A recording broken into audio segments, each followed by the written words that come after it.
Hi. You're so joyful. Wow. What a wow. What a journey. Yeah, it has been What a journey. quite a journey. It's been, 2 months plus? 2 months. Actually, 2 months exactly. 2 months. Feels like eternity. Wow. Wow. Wow. How are you? I'm well.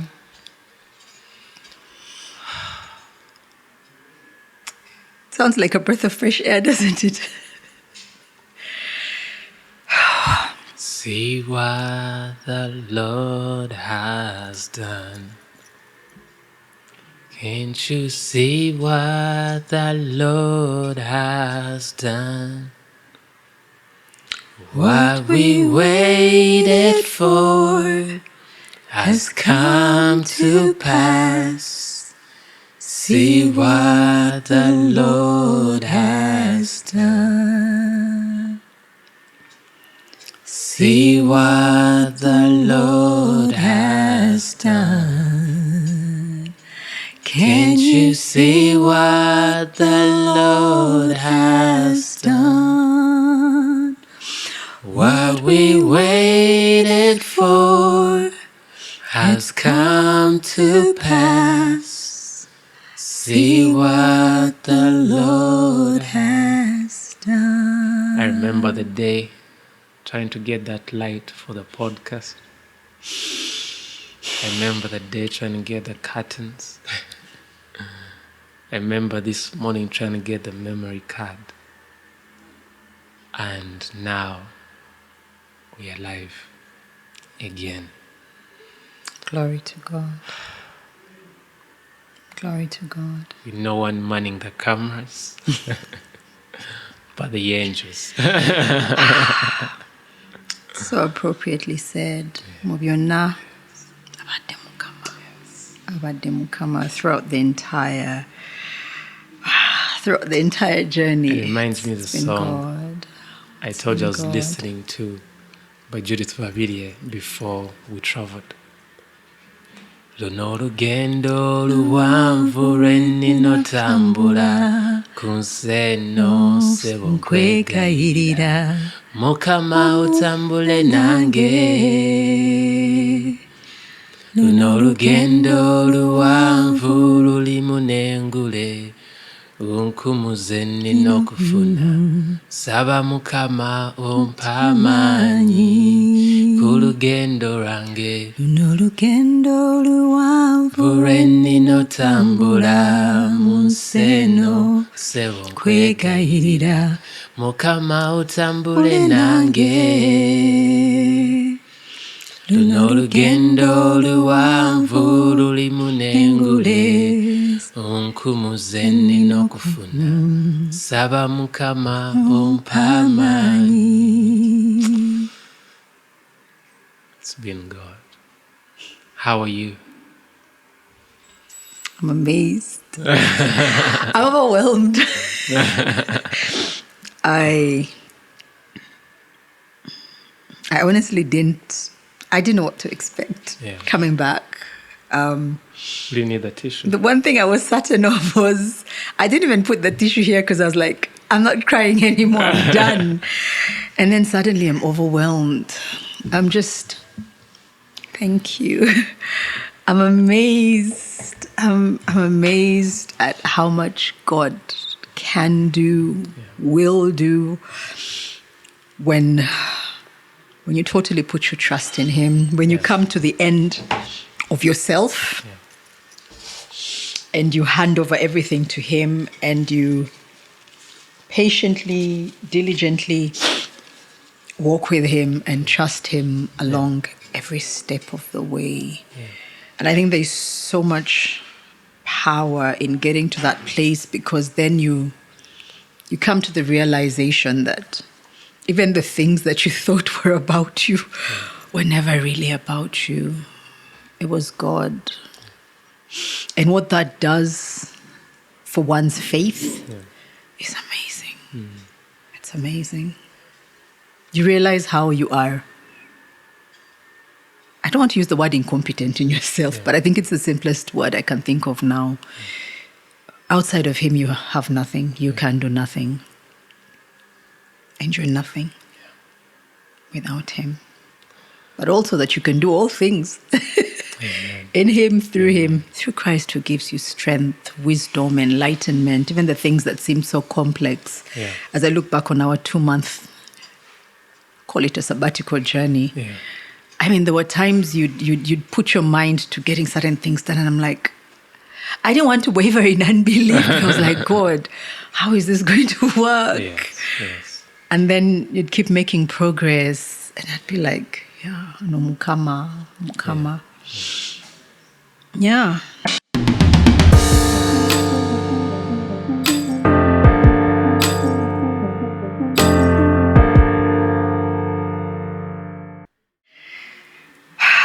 Nothing is impossible. So as we were looking forward to this day, and yesterday happened.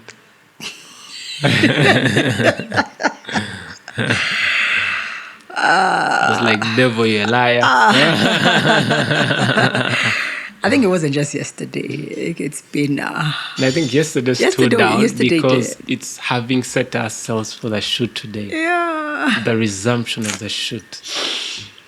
Yes. It was weird. But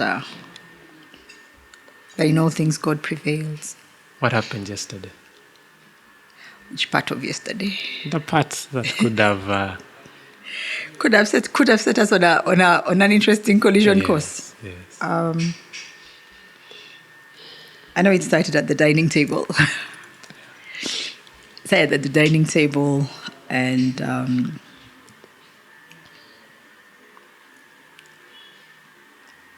food. I think you might better be placed to... I was trying to figure out where to start the story from. Yeah, it was food. Food has been quite a point of testation in our 1.5 years of marriage.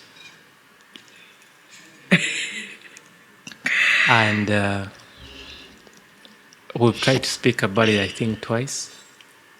And somehow all of them didn't go well, so we never got to have an episode about it. Well, the episodes didn't go well. We never ran them for one reason or another. Were they too? I think so. I thought it was... Yeah, okay, they might have been too. Yes.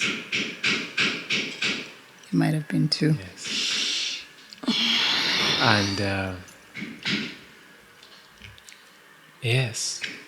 Food. Why do you think food is... not why is it an area of contention, but what is the significance? I think we've talked about the significance of food in our private space. Yeah. You sort of try to explain it to me, Yeah. the significance of food. There's, of course, the fact that the way to a man's heart is still the stomach. Yeah, the saying. I've heard the saying multiple times. But then there's also, I read somewhere that the gut is a second brain. That's why you've heard of a saying of the gut feeling. Yeah. And also, I've noticed in times when I'm tense, like maybe say if we had an uncomfortable moment, You I feel it in tension your, in my in your gut, stomach, yeah. right? And I think why they say it's the second brain is because there are quite many nerve endings in the gut. Actually, even fear, you feel... Fear is not necessarily in your head. Okay, at least for me. I feel it in my tummy. You see? Feel it in my tummy. So now imagine the nature of pleasure of food in the place where there are that many nerve endings, right? And I think what makes food complicated, it is the one area of production in a home because it's a daily production. Yeah. Yes, you have to create a production every single day that is good. And at the same time, yet there are many factors involved. It's not all within the power of one to decide whether you bought the right food in the market. That's not within your control. Whether the electricity was on, whether the assistant you have did their job, followed their instruction. So you realize there are quite many points of failure. And also take along African society, people use a lot of charcoal stoves that you can hardly regulate. Yeah. So there's the only wrong so much you can do. Can mess up things. So it is interesting. And then on another extreme, it is me and my desire for excellence. A passion. I told you in 2019, I had this idea that I would live every day like it's my wedding day. Yeah. And I went about solving the food problem at the time. And the way I solved it, I first said, you know what, I think I need a cook. I need someone to cook for me. And I reached out to a couple of people, and someone sent me a certain lady who they said could help me cook. And the winner for me was when I went to the kitchen in my apartment and I saw a polythene bag. The matoke was put in a polythene bag. It was covered with a polythene bag on top. Must have been the last day she worked. The sight was quite rather unpleasant for me. I was like, this is not the idea I wanted. And I realized I couldn't blame her because idea wasn't specific of what I was looking for. And it's something I find very critical in the homes with the people we employ in our homes. That a lot of times we put an expectation on people, but we don't put the same expectation during the sourcing. We're not conscious of it. We're not really conscious of what our expectations are when we're sourcing. Or sometimes we are, but I feel, my experience has been, that sometimes we lower our standards. Yes, because a lot of times when you're looking for people, we're thinking more in terms of price. Okay, yeah, there is the element of price. Because, of course, how many people are going to employ someone in their home paying them 500,000 shillings? Right? Yeah, it's yeah. And yet somehow the expectations, we don't lower expectations on the basis of where these people are coming from or even how much we're paying them. Right? So what led us there? Yes, the lady I got in my apartment. And the Kavera. I had an idea, but didn't reflect in my sourcing of people. So in that moment, I gave that up. I said I needed a new idea. Then I was looking through my WhatsApp. I saw someone was marketing a company for chefs. And I was like, okay, I think I needed a chef. I remember the jokes I used to be on Ugandan social media about the omufumbi and chef. Those comparisons. The distinction between the two.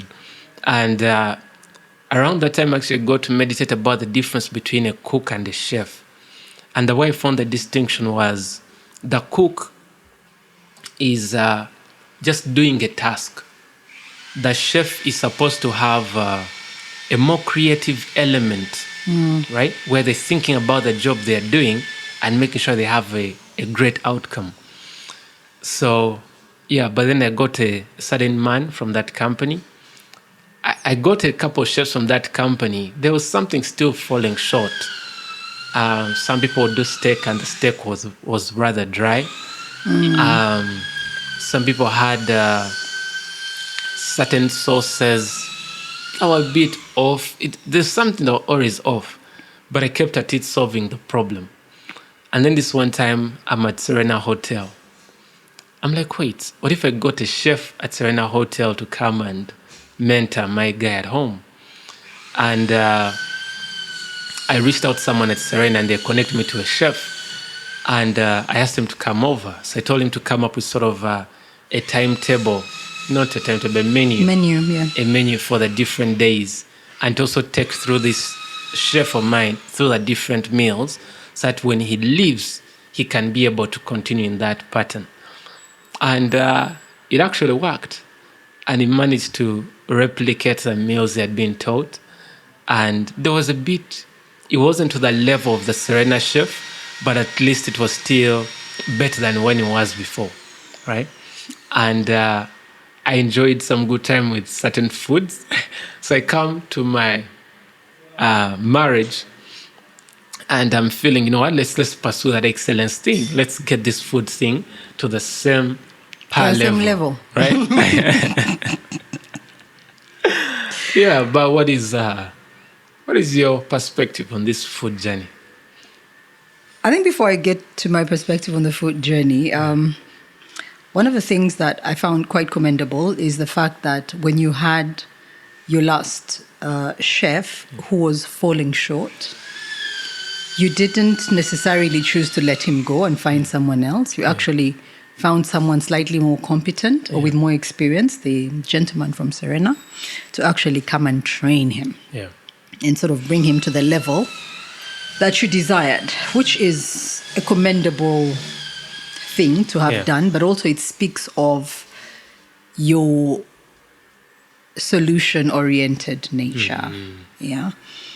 And it's the same thing that happened last year when we had a chef come in. When we had a chef come in Christmas, because preparing a Christmas meal when you have guests is quite daunting. So we had a very nice guy come in. He was a very, very nice guy. Come in, prepare the meals and stuff. And then we kept him on for a couple of months, I think, when he was training myself and the young lady who was helping us then. And it was exciting. Yeah. I mean, the sessions were really exciting. Looking at the meals coming together was so exciting. I would always look forward to the feedback. Then it became like work. You know, it actually became, I think for me, it became challenging because I had to juggle it alongside work. Now, already working from home is a challenge for me because I'm just trying to get. I used to think I was quite disciplined. I realize I'm not that disciplined. Actually, I realize I'm not disciplined at all. And I don't know how to create proper structures, which you're very, very good at. So I would struggle. I would be in between my work. Then I remember, God, mid-morning snack. Because we had come up with a very nice menu that made sure we were eating appropriately, not overeating, and eating the appropriate meals. But I underestimated how much work it actually requires to get those meals done. You know, the breakfast, the mid-morning snack, then the early dinner, and then the late evening snack. And I was always exhausted. It was fun for a certain period of time, but I was always exhausted because by the time I was done, then I'd have to sit down and work on my computer. And I started slackening. I started compromising. That's actually the word. And the thing about compromise is it creeps on you slowly. Slowly by slowly. Then the mid-morning thing started being forgotten. And then I just went back. I reset. Not even reset. I went back to zero.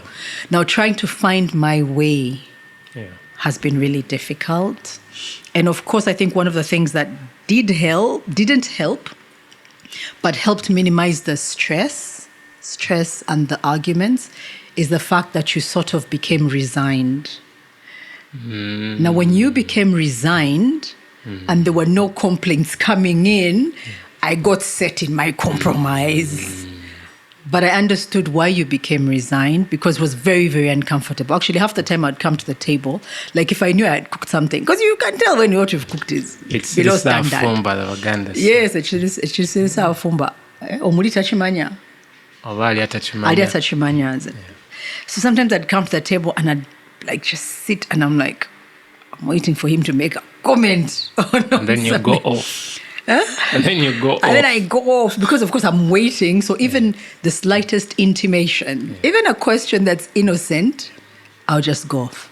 Because I know that there's something that's off about what I've done. Maybe there's something off with the soup. Or maybe I was too busy and I didn't put the vegetables. And I was like, you know what? And I think what always I struggled with was, one, I love excellence. And in the pursuit of excellence, I am not merciful towards myself. I have no consideration of myself in trying to get an excellent job done. I don't allow an excuse of myself. It is, what do I need to get done? Let's get it done, right? And I realized, for example, I was thinking about it yesterday, that yesterday we had food at the table. I don't remember exactly the details of the food. I know the details of the food. But what I remember, something was, it wasn't to the level we there's a thing we had cracked one time, and it wasn't there. And one of the things that hit me is how long we've been at it, trying to solve it. Now, you made an interesting remark, and you said, what would have been good is if you thanked me for what I'd done well. Yeah, that you first commended me and then pointed out. But what you never considered, that I was thinking to myself, is the fact that I had to hold myself and not get into the negative.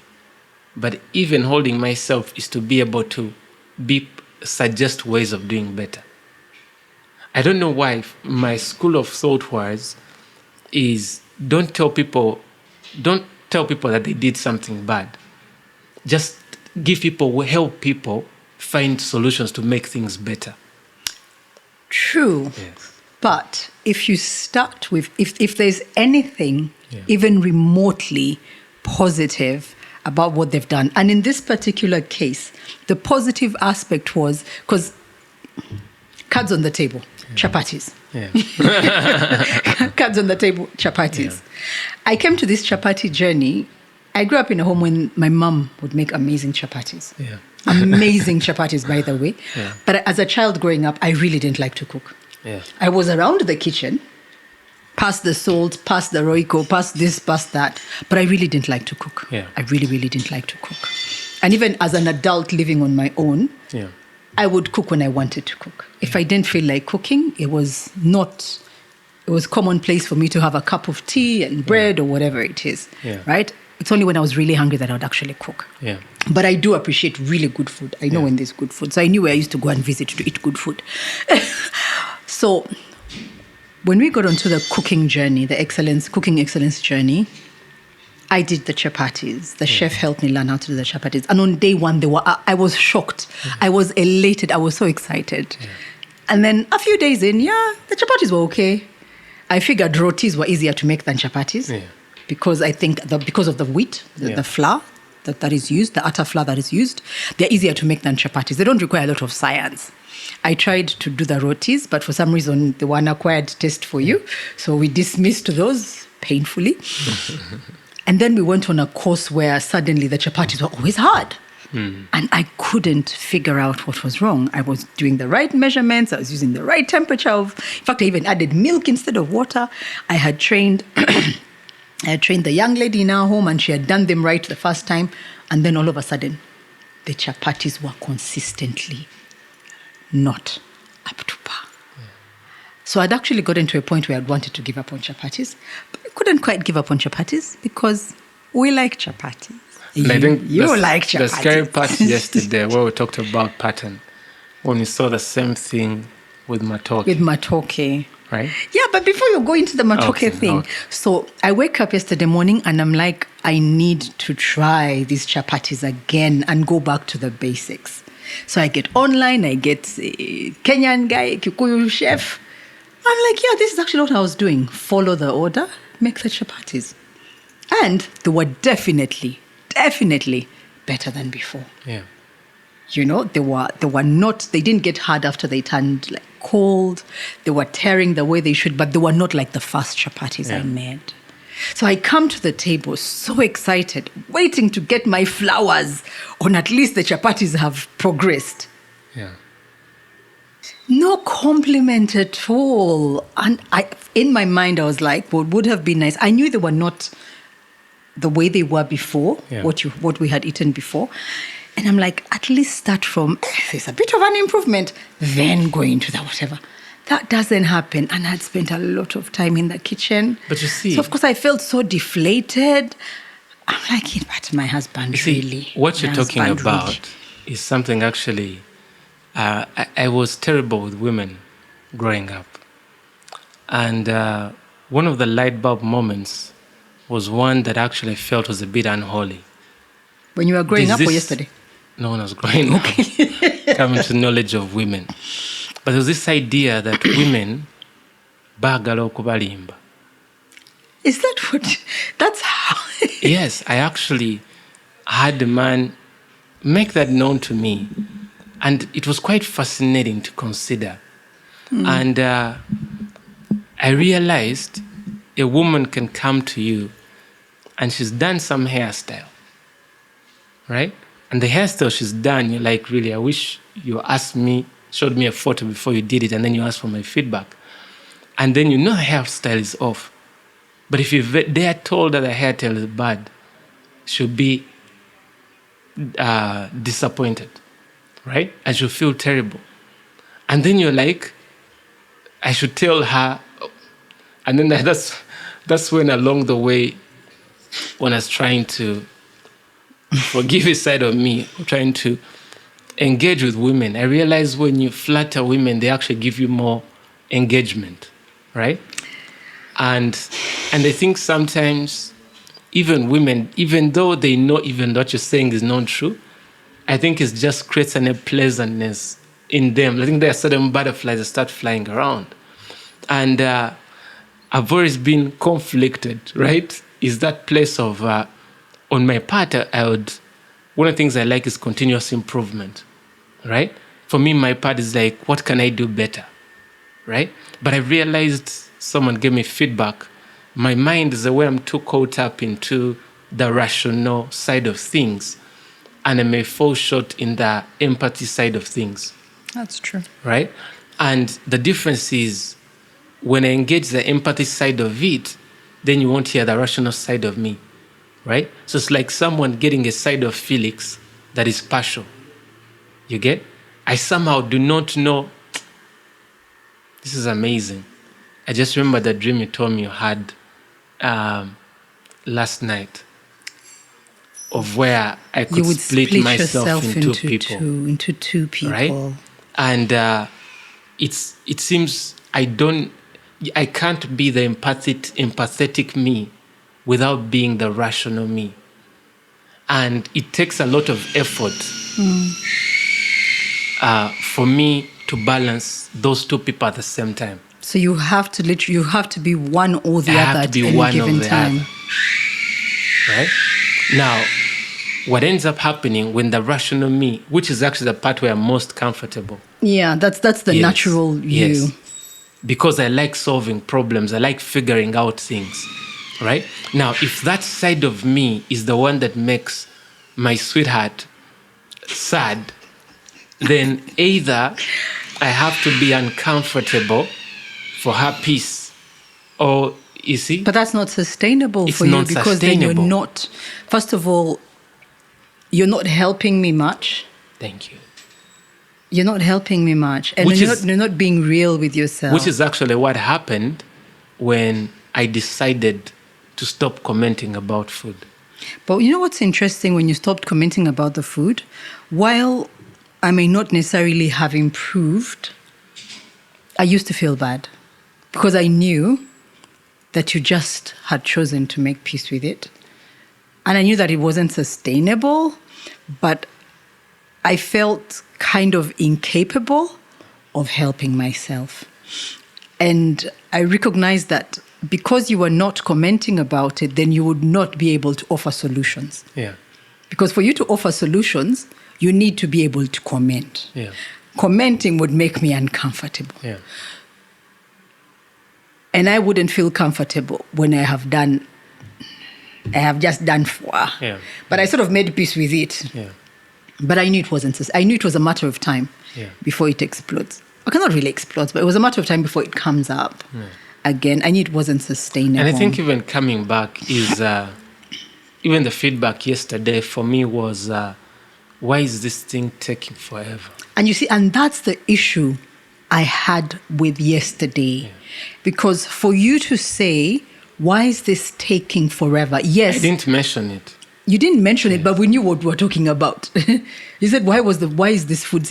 But we knew that was specific to, quite a number of things. But the focus, the trigger yesterday was the chapatis. And for me, what made me feel bad is the fact that there was no recognition that I had moved from Okay, so I was once at Z and maybe went to A, then I moved backwards. So there was no recognition that at least what we had yesterday was better than the last couple of months. And yet I had put in a lot of effort. You know what's interesting here? What I found fascinating is that my patience was lost on you. Your patience was in the past. It doesn't count in that moment. It doesn't count in that moment. You see, that's fascinating. It doesn't count in that moment. But my patience on the journey, since the time I said I won't stress my wife over food, that one didn't count at all. But and even amidst that patience, the time when I talk is thinking about just talk. Actually, I wasn't even calling out maybe the food is up. I was actually chatting and see how do we crack this. That's where I was coming from. And for you to say, how do we crack this? I was like, okay. Are you saying like this is as bad as it was yesterday? It's improved. The chapatis have improved. So first recognize that, hey, sweetheart, today's chapatis they're a bit better. Then you can come in with your other things. Which is quite, I just felt so deflated. Which is quite interesting. And sad. Because I think it speaks in a certain way with the way I relate with my life, right? I remember when we returned from the US, I had a certain thought go through my mind that was unholy. And I knew I was under attack. And it said I immediately started to fast. You get? I tend to have this life that is uncompromising. And even my definition of excellence, good is not good enough. There's a quote I had one time that good is the enemy of great. Everything in my life, the aspiration is greatness, excellence, right? Even the conduct of my life, I am not, you can bear witness. I see how I conduct myself. I'm the sort of person who, remember that story where there's a young man came close to us and it looked shady. Yeah, I remember. And I raised my voice at him to scare him off in case he had shady intentions. But later he went away and I got the sense he may have worked in the neighborhood we were. So I couldn't just go like that. I went and looked for the young man. And I found he was the Esther lady in the neighborhood. Do you know her? Do you know him? And she said, yes, he works here. So I went, I called her to the young man. And I apologized. I told him, you know what? I didn't understand. And I got 10,000 shillings just to make amends. And the reason why is because when you look in past societies, when one family wronged another, there's a certain system of justice where maybe they pay a certain amount of money. But also if you go in the courts of law, if someone does an error, they can pay for it with time or a certain amount of money or both, right? And for me, that was the principle. Is that part of it, like saying, don't let anything off, right? So, and I think it's quite interesting to be a man who's a driver of excellence, but at the same time to be the one who's mindful of people, right? And I've seen this in most of the people who are my greatest influences. When you think of Steve Jobs and Elon Musk, they're men who have inspired me greatly. And yet they're some of the people who people are so connected to the empathetic side have fault with them, right? But for me, what blows my mind, these people showed the world things we didn't know, right? Without Elon Musk, there is no SpaceX, right? Right now you have internet around the world that governments cannot shut off because a man dared to dream of putting satellites around the planet, right? Today in Ukraine during the war, it's that SpaceX internet that is helping them stay connected, right? And this man burst those ideas. I looked to Steve Jobs before he created the iPhone. Do you know how the phones were? Too many buttons. The BlackBerry guy felt like he was on top of the world. Yeah. But if you think of a BlackBerry today, you're like, huh? How did we even take pride in holding these things? You get? Yeah. So I feel the people who changed the world, Steve Jobs did an advert and he said it was to the crazy ones, right? It is that there seems to be a nature to life that you can't have greatness and everything else at the same time, right? Look at most people you see that do the greatest of things. They're flawed people. There's a price. There's a price There's a cost to it, right? to greatness. I look at Paulo Cafero, quite a man of language, a man of thought, but he's a man who struggled with alcohol and women, right? And I think it brings a necessity for us, and this comes to my wife, right? That you can't just expect your husband to act in a way that makes you want to receive for you to be comfortable. There's a place where you have to cut him some slack, and because of your husband, you learn to receive from him. Another language, imagine you were married to a man of little means. It would be unfair and unjust to find your satisfaction to come when he buys you an iPhone, right? Perhaps that man buying you a techno, it is him who has actually made effort, right? And a sacrifice. Yes, because when you go there and look at, for example, my desire for excellence and the length of time that meals falls short to that standard, right? There's an inward struggle within me. And it's not a struggle because of food. I don't like eating that much. But I just like that Good it's things. excellent. Like everything, it's almost everything in our lives. We look at it on that same level. Even the microphones we used to speak. I remember being in Dubai buying microphones, and we're looking at this microphone costs this much. But I'm like, if we take the microphone, we don't get the other thing. But like, no, we need to strive for excellence, pursue excellence. Let's take that, right? And I feel Felix can never be any other man, right? And there is that, and I think the part of it is the chance to see the man's heart, right? Is the heart of a man who's inconsiderate, impatient. He doesn't see the struggle of getting things done. And I think one of the things I think that I found very hard a bit, because I thought food would have been a journey we're working towards together, right? To crack this thing together. But I think if I came up in that light, then I'll be like a micromanager that I'm getting into your space, right? At one time, I had the crazy thought, when I was growing up at home, there's one time we had a lady who worked at home helping with the cooking. And this lady had a little child. And the little child used to mess up and then should clean up. But there's a bit too much that disturbed my conscience. I'm quite sensitive. And I was like, no, I'm not going to eat her food. So I had sort of like a riot. Not a riot, a demonstration. I decided to stop eating food at home. Now, my best friend had lost a mom. So when the mom died, they used to buy food. Somewhere when the central person in the home is not there, cooking normally is sort of... It's a problem, it's a challenge. Yeah, so they would go buying for food and buy pilau. And I would go with them and we buy food and then go to their place and eat. And I go back home having eaten, right? And it is that side of me that is quite uncompromising. But I think therein lies the gifting. You get? Because I talked to a number of men and they said something fascinating. They said they looked at the way their homes were, and most of them, the way their homes were is not how they wanted them to be, right? But they decided chose to, peace, for the sake of peace and empathy, right?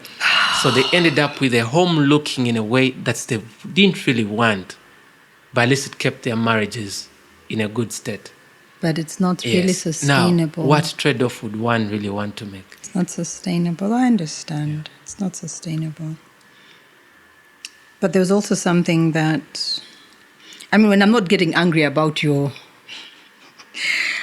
pinicky nature, I generally appreciate and acknowledge that the way you are and how you do things, and your tenacity and your never give up spirit and your uncompromising ways are what make you quite skilled at everything that you decide to put your mind to. And I was reflecting upon it the other day, because it's been like, I think this is week 3, even though I cut walking today and yesterday. This is week 3 since I actually started walking on account of your nudging. Yeah.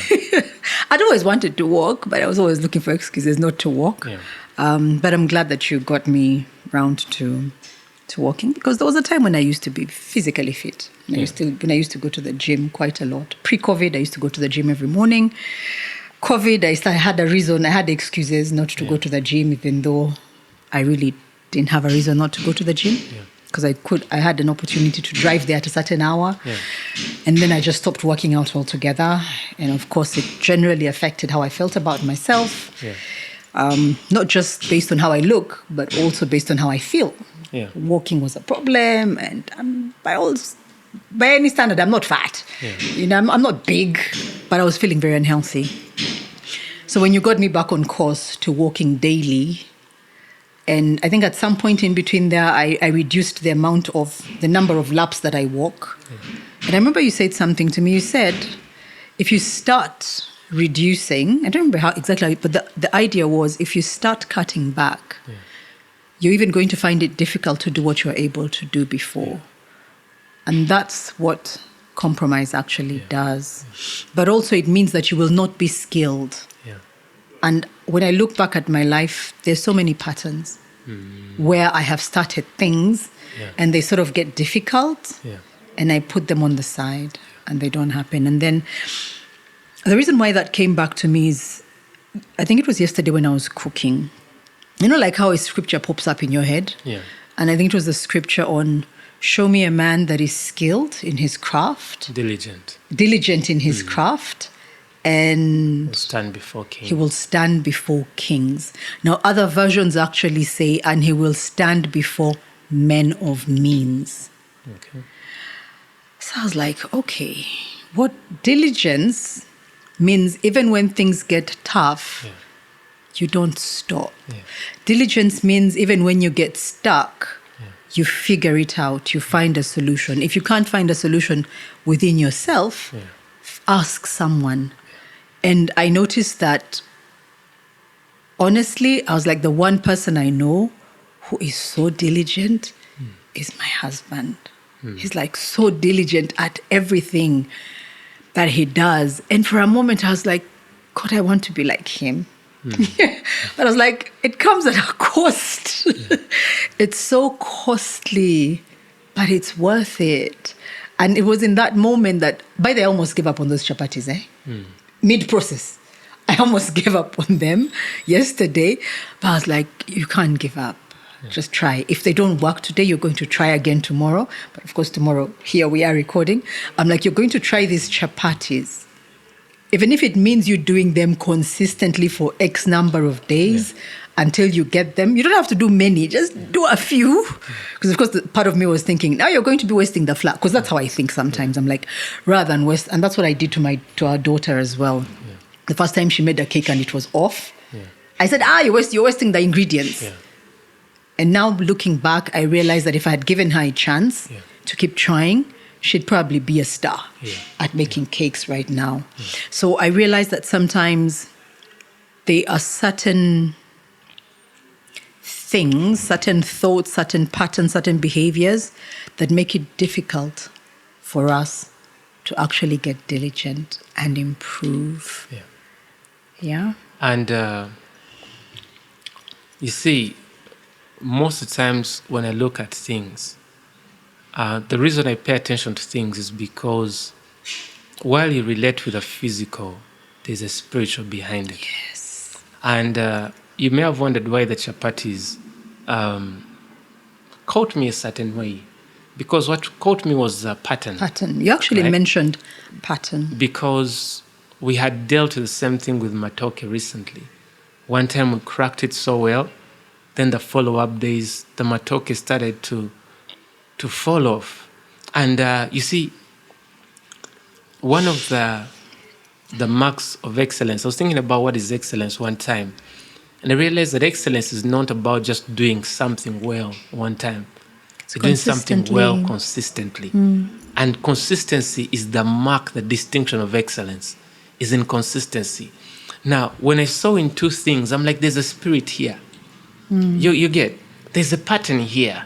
And for me, when I see such a pattern in my life, I want to fight Get to the pattern. bottom of it. No, I want to fight it. That there is no pattern. You get? Even if I put all my efforts on just that one thing, because I'm not fighting, it stops being about chapati for me. It's what's behind it. Because the chapati is the manifestation of something. I can't have a pattern that different things in my life are dying out. You get? When you find everything you're doing, when the Bible says, everything I touch will be blessed. I don't know if the Bible has a song. You see, a man said, I'm blessed, and everything I do I shall prosper. Then the nature of a blessed man is going to be reflected in everything he does. The blessing is a spiritual gift, but it manifests in everything the man does, right? So when I look at things in my life, and everything of my life is a struggle, I want to go to the source. You understand me? Because I'm not dealing with a thing. Now imagine things in your life start dying out, and people start making excuses for you. You get? It is someone having a symptom. That is a headache. Like, no, don't ignore it. You start to have an itch. Just ignore it. You get? Because it is testifying of a certain thing. Right? Now, a part of me, I don't allow certain things. It is, I'll give you that example. When I left my job and got laid off. We shall talk that sometime. And I remember the first instinct I had was let's cut the quality of our food. Just cut everything to that. I was like, okay, I've been stressing about excellence. Now you have your moment. Let's put everything to a low quality, right? And keep our costs down. It wasn't so much low quality. It wasn't quality. Okay, it was quality. I think chicken and beans, because they're no quality, but who am I to judge? Okay, change lower price. Let's change the menu and let's cut our costs. Yes. Because certain things are obviously more. Those is a theory in project management that talks about price, cost, quality, and time. And the argument is you can't have everything. Your cake and eat it too. Right? So you cannot have quality, cost, and time. Something has to give. Right? So in that moment, my thinking is, you know what? Let's cut these things down. But then as I was in my meditations, I realized, Felix, no, you're losing it. Because I realized we were bringing poverty in our home.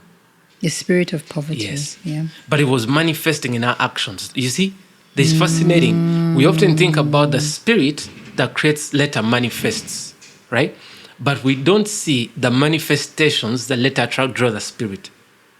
So we see the spirit that manifests, that brings a manifestation, but we do not see the manifestation that attracts the spirit. That actually could attract the spirit. So that the entire life start to reflect that, right? So I refuse that even when there was a shortage in my financial flow to allow the spirit of poverty to have a hold in our home. And I remember around that time I go to the bathroom and I see the body wash was empty. And it disturbed me. And I remember calling you out on it. And I don't know if you understood the spiritual where I was coming from. I don't want empty body wash because it manifests lack. It speaks of lack. I don't want a consciousness of lack. Of lack, yeah. In my life. You see? I'm fighting the manifestations that can draw the spirit of poverty. Because when you start becoming comfortable with lack around you, lack, you go to the cooking oil tin and it's empty and it's there, then it's going to become normal. You've suddenly changed from a certain... Thank you. You've changed from... abundance. From basmati rice to regular rice. Thank you. Because the cost is just significantly. Yes. So you end up finding your life optimized around cost. Then you start to think even God gives you a leading to sow And you can't. And you can't because you're living on the bare minimum. When they say love your neighbors, you love yourself. Now just see the level of your love going to drop. You get? Because if you're squeezing yourself in all levels, right? So now you start to see what I was talking about, the food, right? We can't have two things all refusing to get done. There's one time a man told me about a spirit of a finisher, right? A spirit that gets things done, right? There's a spirit that gets things done. There are people who, they get things done, but then there are people who fail to get things done. They linger in process. They spend years in the wilderness. For long, they're still trying to get through, but they tally so long, right? And I hate having room to be, that can't be spoken of me, right? If I see something, my things are delaying, I have to assess, is this a spiritual delay allowed by God for a particular purpose? Or is this a spirit of delay coming into my life? And if I see maybe a spirit of delay, I'm going to put my energies on that one just to alter the report of delay, that I was not delayed. You understand me? Yeah, I do. So it is these things that we see that look like mundane things. It's just food. It is just food. It's just the body wash. It's just the curtain. But they create a spirit, right? It is the clothes we wear, right? You find someone, they make a habit of buying second-hand clothes. There's a better term for it. Yes. Now I've forgotten it. Second-hand is the lighter term from where we grew up from Ivumba. I'll remember it before the podcast ends. And you see, and I understand these things. Sometimes we don't have money, right? But there's a place where you're trying to do a change in your life, that you're trying to communicate your faith and to brand yourself. Let me brand myself. There's a place where someone can allow circumstance to brand them. But there's a place where one takes on the mandate of their branding. You get? That sigenda gula mivumba kwambala mivumba. I'll never forget years back. I think it was in my senior 6th VAC. I was working for a certain company, and I got a chance to be a consultant for another government body. They're doing some data entry. And as I was going with them, I had no clothes. So a friend of mine told me, let's go to a window. We can get really nice clothes at a good price. And I went and I bought so many clothes, but for many of them, I never got to wear them, right? But I see, if you fashion yourself, the person, and most people, their lives are led in those places because of money. Yeah. They're trying to get a good deal, but in trying to get a good deal, they are branding themselves. You're branding yourself. You're branding yourself as secondhand. You understand?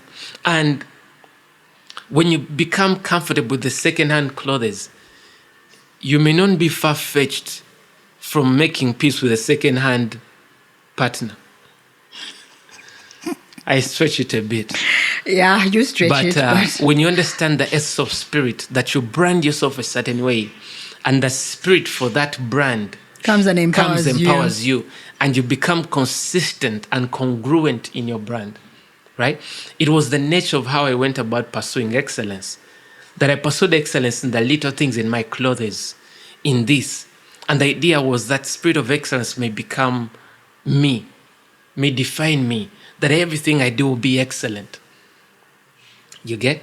So, that the little compromise is, you see, people think that when we compromise, it's us who have the power to open that door and close it. But when you open that door and the spirit that empowers that compromise comes in, you'll struggle to get it out. It's true.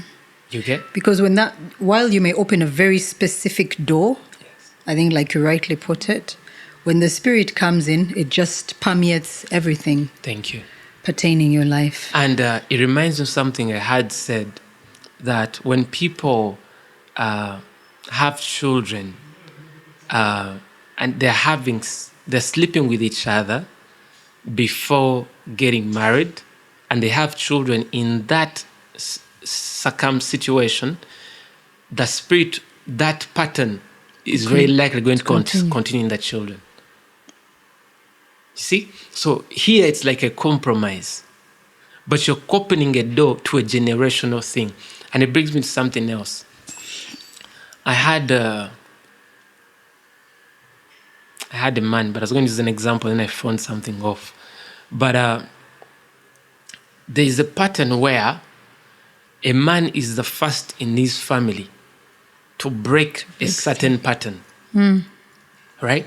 Now, the man breaking a pattern, it takes a certain energy. You okay? It breaks a certain energy to break from that. Now, you don't want to afford compromise. But when you talk about patterns, sometimes think about family, but also nation. We've spoken it on our podcast on the spirit of a nation that defines, you find people are all similar in a certain way. Now, that force to break that, it requires a certain uncompromisingness. It becomes necessary. You understand me? Because to fall back, like think about corruption in our society, right? It may not be so hard for someone to fall back into that corruption. So it takes a certain effort to purpose to break out.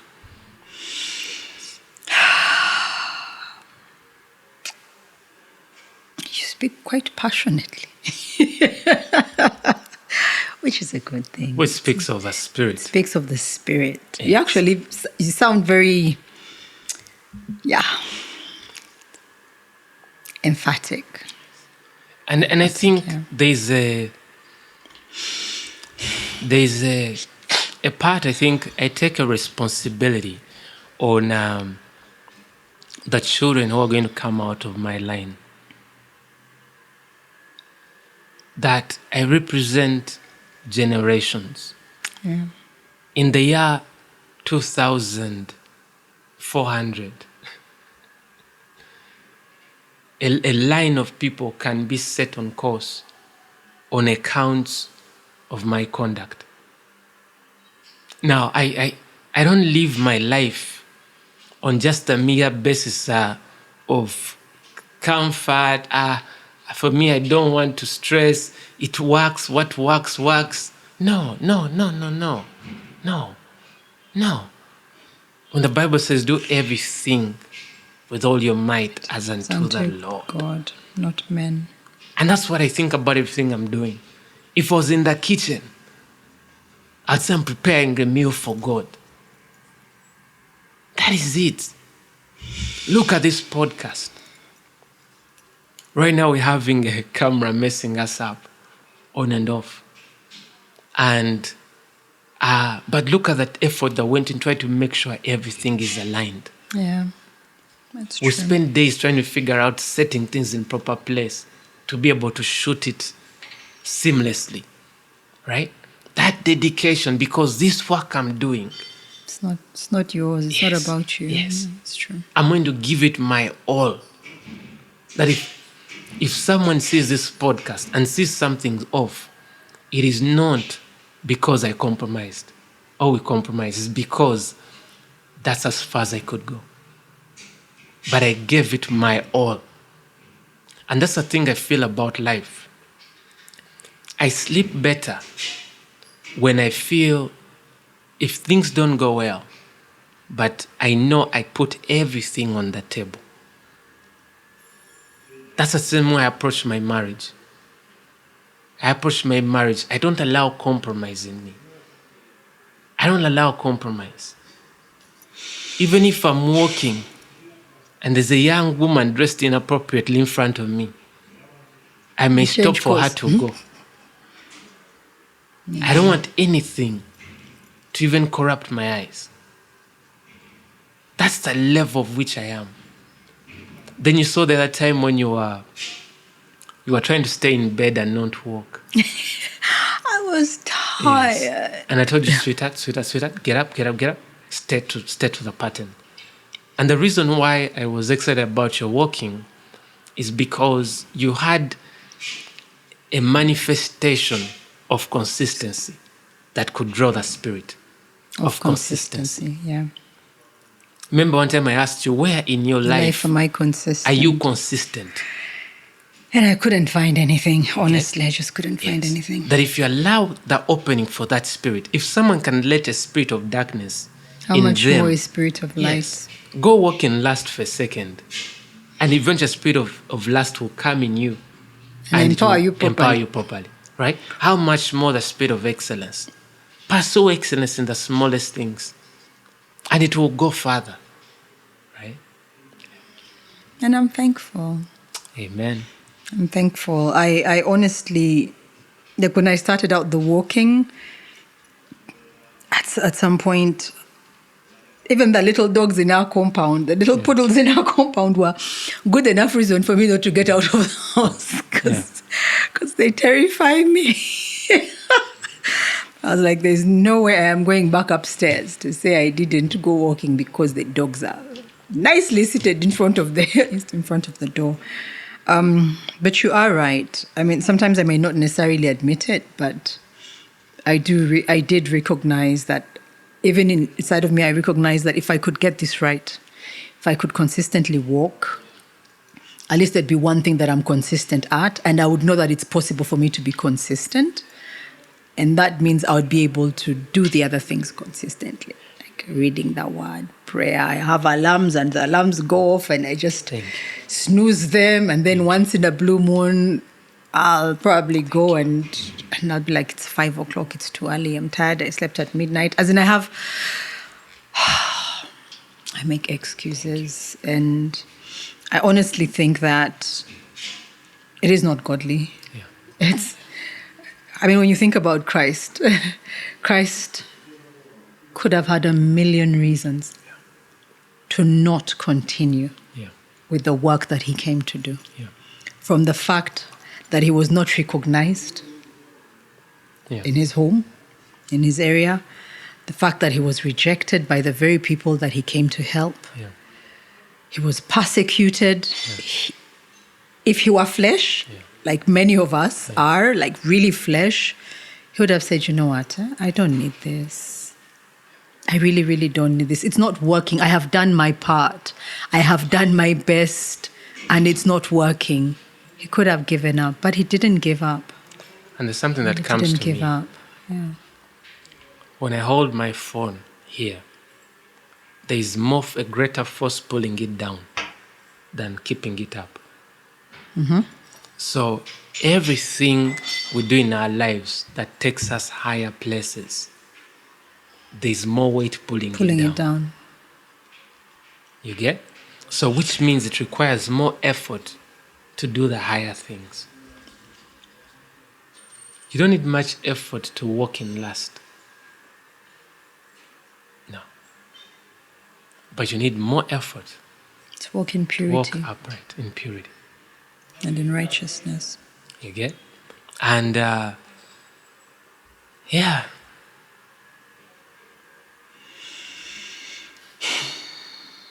look how far food has brought us.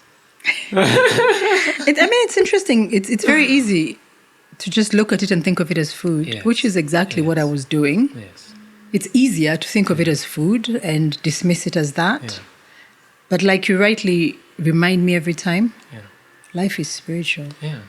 Everything is spiritual. Yeah. There's nothing that we do that's not spiritual, that doesn't have a spiritual bearing to it. We talked about how most times when people come in our home, they struggle stay long. To live. They stay long. Yeah. Right? And I'm sure there are homes you can go to and you can't wait to get out.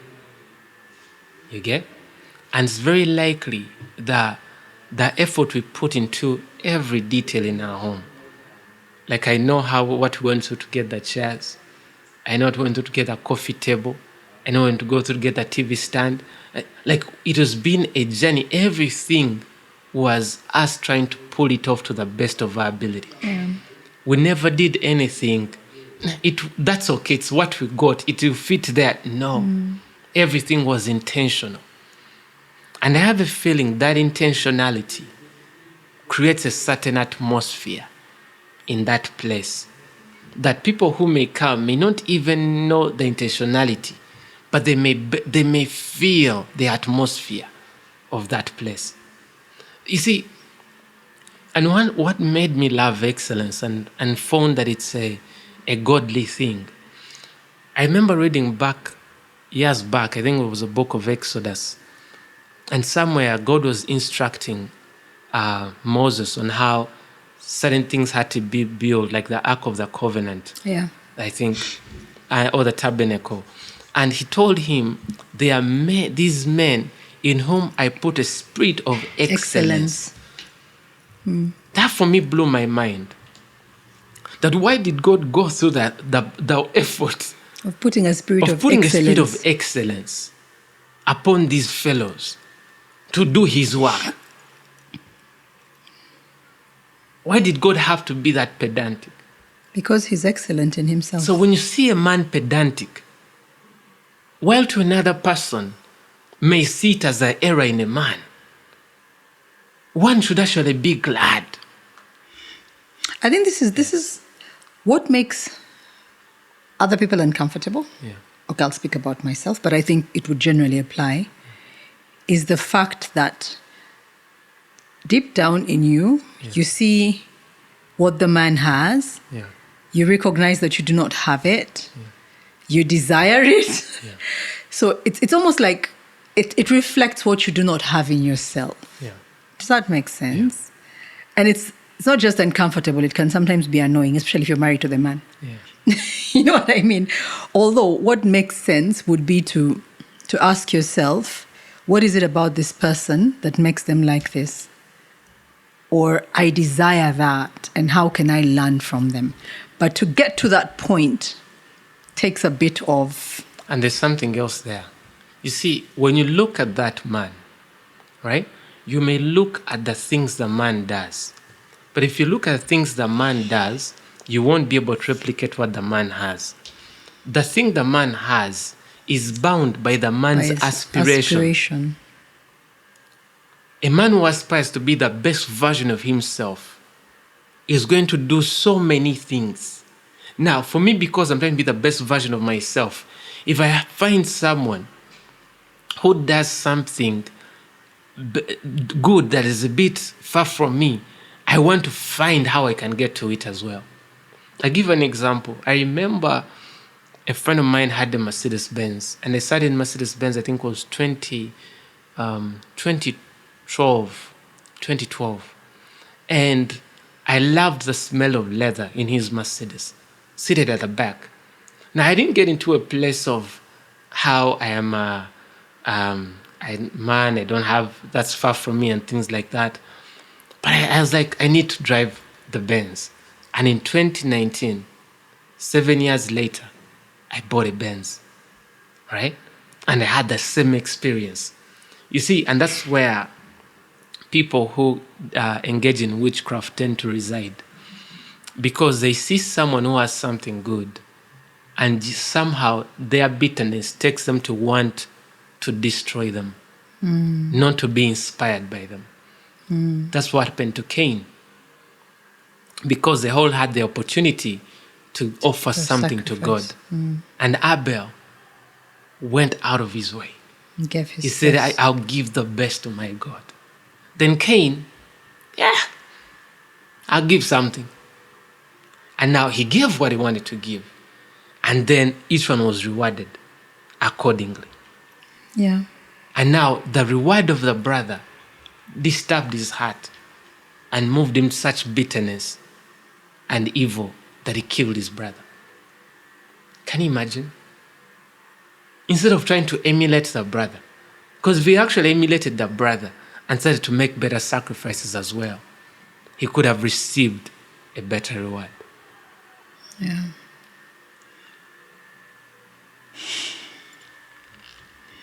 Food brought us here. Food. And it right to put us in the right place to Abel and Cain. Cain. It was about food. And it's quite interesting. Full circle. I saw the pattern on food. I tried to peep a bit, and I saw the pattern of food in Genesis, from the fruit, the tree they were known to eat from Adam and Eve, to the sacrifices of Cain and Abel, to the food by which Esau sold his birthright. There was such a pattern of food. So as we think about food, but you see, when I was coming today, I was watching someone who was talking about symbolism. I didn't finish this. I didn't get into the full depth of what he was saying.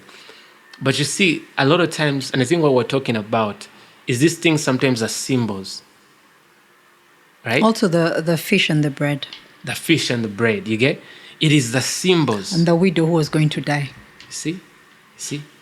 So there's a place of food in so many critical spiritual symbols, right? And the raven that fed.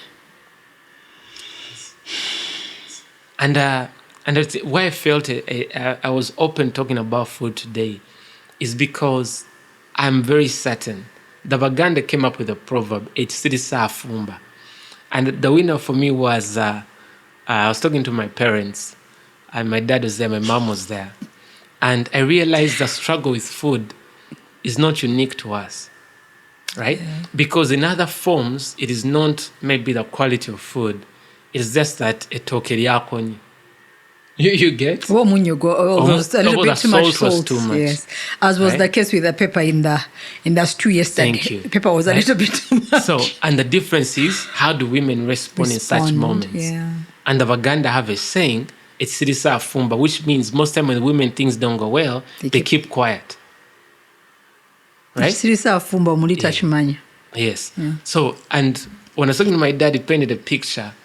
They just see someone coming quiet, not saying a word, right? So they are already tense.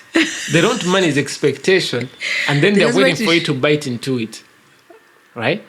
And there is such a, you can see this speaks of a consistency. Yeah. And when you find there's something that plagues so many people, you cannot overcome it by just normal conduct. And those are the things I think that pain me. You get? Is when you see a pattern, if you find your ancestors put it in their proverbs, that means there's something here. And if you're dealing with such a thing, you can not hold it with one hand. You want to hold it with both hands. Because there's something here that needs to be uprooted. That you want to throw your entire weight at it. You get? Because I was amazed by how many times we've gone to bed not talking because of food. If something had that much power to affect the mood in a marriage, why wouldn't one give it everything they had? Now, granted, most people's approach to life is they tell the man's wisdom is to not speak about it. But these are things that become funny. One day the man ends up in some place where there's some kachik, and she cooks him a meal, right? And she starts to, this tasted different. You get? Then it starts to have thoughts in a certain world. You get? Yeah. And that's true. Yeah. And I honestly think that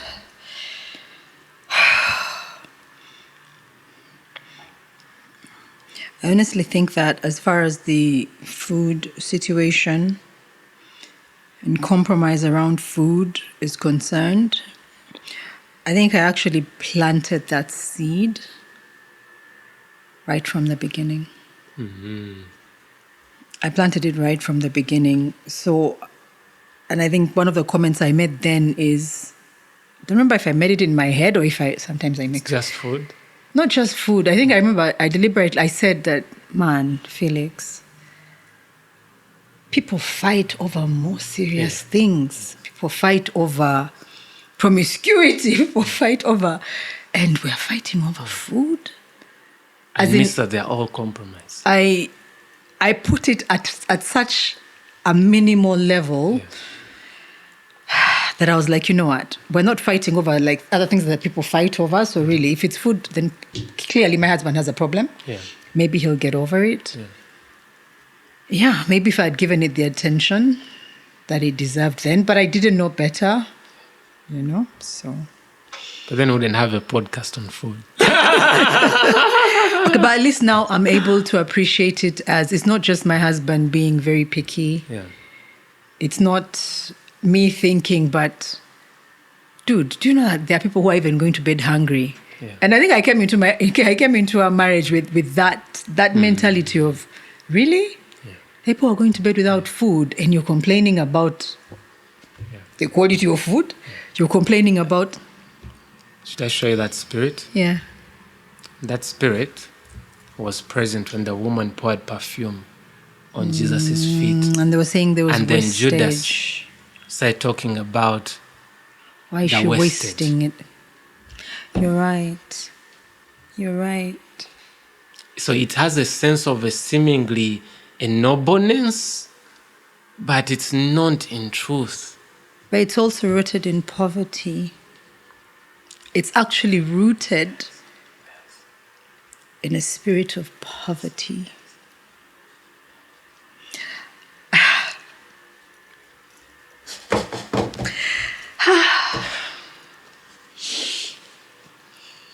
Yeah, my deliverance begins. No, I honestly think it's actually rooted in poverty, because sometimes, and when we talk about poverty, it's very easy for people to think that poverty is someone who has no roof over their head, or someone who has nothing to eat. It's a state of mind. It's actually a state of mind. You can be positioned a certain way in society, but you are poor in spirit. But not even poor in spirit in the way that the Bible speaks of it, but you have a poverty mentality. Scarcity. Scarcity is now making it a bit more bearable, but it's actually poverty. It's one that says, I'm not sure about tomorrow, so today, with the little that I have, let me eat a certain kind of meal so that I can stretch how much resources I will have tomorrow. Now, it seems like it makes sense. Yeah. It's common sense. Yeah. But you're looking to Mammon. Yes, there's no faith there. Yeah. Yeah. If God feeds the birds of the air, they do nothing, and they're not equal to us. Yeah. How much more will He feed us? Yeah.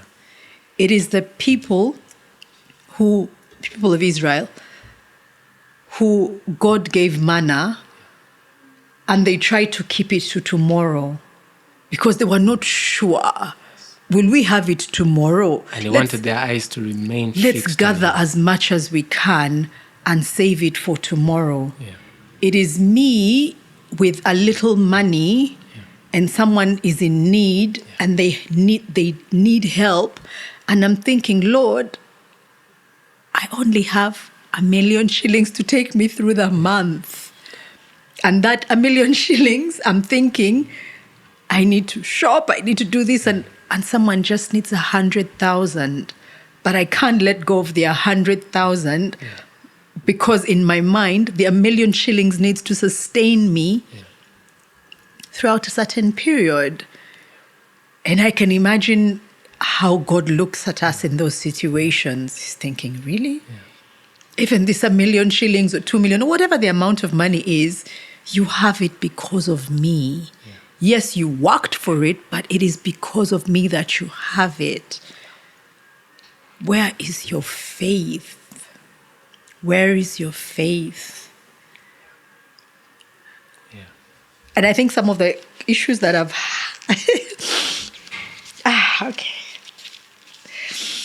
some of the issues that I've had with your generosity,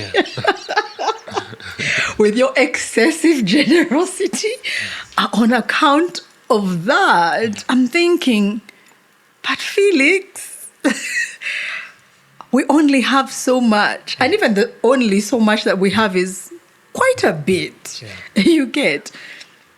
And then you wake up and say, put this on the budget. We're going to give this person X amount of money. We're going to add this. And I keep seeing the list growing, especially under our current circumstances. Yeah. And I'm like, dude, we have needs. Yeah. We can't be dishing out money like that. Because I purpose to fix my eyes on God. And for as long as I can't afford to give, I've said I am broke. That will not be my portion. And it brings me to something I shared with a friend of mine recently. And it was this idea that what keeps many people poor is because they are poor. Because the poor person is like that farmer who has seed, but he feels he doesn't have enough to eat, so he can't afford to sow. But he doesn't realize that God is going to bring forth rain to everyone who has seed in the soil. And that seed is going to bring more fruit, a multiplication. But this man, because of his poverty, he's failed to put seed in the ground, that a season of harvest is going to come and he will have no harvest. Because he ate all the seed. And he will think, I don't have because of... He will actually feel, yes, that's why I ate it. I didn't have. And I was talking to a friend of mine and told me, or we had Apostle Grace of Fanero say, that God gives bread to the eater and seed to the sower. And say that to him, every time what is given is not enough for bread, he knows it's seed. I found it fascinating because when I used to go to church, those times when you go and you feel you have only 20,000 shillings in your pocket and you feel broke, in those times I would feel the greater leading to give it. But for me, it was from a different point of view. It was countering the idea of being broke. To that place where I don't know, how can my God not be able to sustain me? And I've seen this pattern in a crazy way. When you see the story of, I think it's Elijah and the widow, and he tells the widow, first make me some bread. Yet they just had the last portion left for her and her son to die after eating. And it's of that God wanted. Now I want to bring a principle there. That God is asking on the very last. I want to make you smile. You know how I struggle when someone tries to eat the last portion I have on my plate? Yes, and I normally want to eat that portion. Or to drink the last drink I have. There's the way the last thing is a certain... It's going to crown it off, right? Now imagine God asking for that last thing. That last thing. Your last 10K. Your last million. And God says, can I have that? And why does God ask of a widow, a poor widow, the very last thing she has? To check her faith. What is it about the last thing she's asking for? What I'm trying to go to is the place of one who feels they are poor to give. Too poor to give. Yes, but I'm telling you that God is sending Elijah to ask for the last thing. And that's what he's asking you to sow.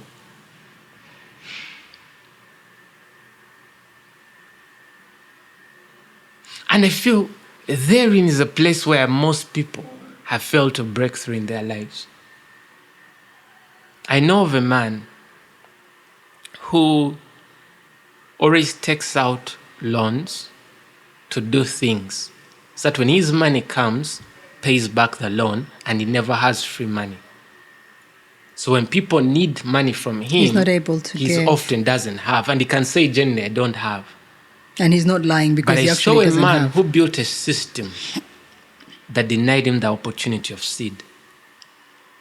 And I see a man who, from my spiritual intelligence, cannot have much fruit. Because he looks at what he has as though it's the one that's going to profit him. But I'm from a different school of thought, that my seed is where multiplication comes. That's true. But you see how man has built a system.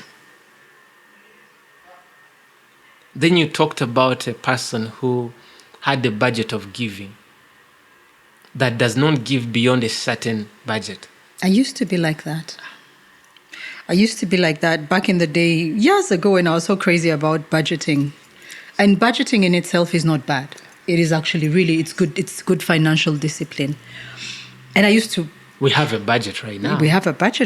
I used to pride myself in budgeting. But there's tithe. You even know the percentage that you actually give into. There's the percentage for offering, percentage tithe, which is predetermined. Then even giving people. Yeah. And back in the day, years ago, I used to give quite a lot to ministries and stuff for a number of reasons. But yes, I also had some money to give people. Yeah. But it was a very fixed budget. And if you came to me, if you were the first person who came this month, and I gave you that amount of money, and someone else came, I would have nothing to give them. Yeah. Not that I would have nothing to give them, but I've maxed out my budget. And it's the same principle in the workplace. It's a very, for lack of a better, it's a very Mormon way of dealing with things. If you have a budget, you had budget for events, you had budget for advertising, you had budget for different things, marketing, blah, blah, blah, blah, blah. If you max out this budget, some organizations are flexible enough to allow you move the money to that particular budget line. Others are not. But what then that does, what's ironic, let me take a step back, is that when it came to me, if I wanted to overspend, and I used to be quite frivolous then. If I saw a pair of shoes and I had a budget, shoes and clothes, and I bought shoes and I saw another nice pair of shoes, it would be very easy for me to move money and say, this was for entertainment, I'm moving it to shoes, but I would never move it to give someone. Something interesting. When Jesus was showing the people who were giving in the temple and saw the rich men who had given a lot, and the poor lady who gave a button. And said the poor lady gave the most because these guys probably gave off their budget of giving. They gave what was comfortable to give. What was in the budget? I'm trying to bring it to your budget. Close at home, okay. But this lady, she gave everything she had. Yeah. For her, she had no budget. She gave everything she had. And it's quite interesting. Giving gets harder the higher God takes you. Because, of course, the requirements for giving are larger. There are more people, it's easier obviously. to give everything you have if all you have is 100,000. So that give everything because you are quite close to not having if all anything. You have is 100 million. I think that's why I forget who he was in the Bible, the wealthy man who Jesus told, go and sell everything you have. Give the money to the poor, come for and then come. It was too much on us. It's easier for a camel to go through the eye of the needle than the rich man to enter the kingdom of heaven. Now, I learned from that rich man, I don't want to be like him. Everything of mine is up to the Lord's work, is up to God's service. My family will trust God for food if God wants me to sow our last piece of bread. Yeah. That is a hard I can't say it's easy, but I mean, there are times when it's okay. I don't think, but then there are times when I'm thinking, really, Felix, really? And I was grumbling in my spirit. And I'm like, what, Rukshana, he knows what he's doing. He knows. But also because I think I have seen God do so much in your life, like even from before we were married. So I'm like, he knows something I don't know. He's walked a journey I don't know. It doesn't make it easier. Yeah. I think what makes it hard is if, for example, I know, like if you come to me today and you say, let's send money to X or whatever, and I'm thinking, oh my goodness, I hadn't yet made my request for something, and now this money is going. Now I can't make a request now because then it's going to look like I don't want him to give this money. And also what's interesting is while when I feel a leading to give, I give. When you feel a need for something, we struggle to ask for it because of how much we have. Especially if it's something that I feel is not But I want you really... to get the pattern. When you feel a leading to give, I give. When there's something you feel you need, you struggle to ask for it because you're based on what is in the pool. yeah. Yeah, that's true. They that observe Lying vanities. forsake their own mercy. Help me, Jesus. After the podcast, I'm going to make requests. You don't make requests. You walk in faith. Okay, I'm not your God. I can't meet your requests. But he can. Ask and you shall receive. Yeah. It's a podcast. Yeah. It's a podcast. Welcome back. You too.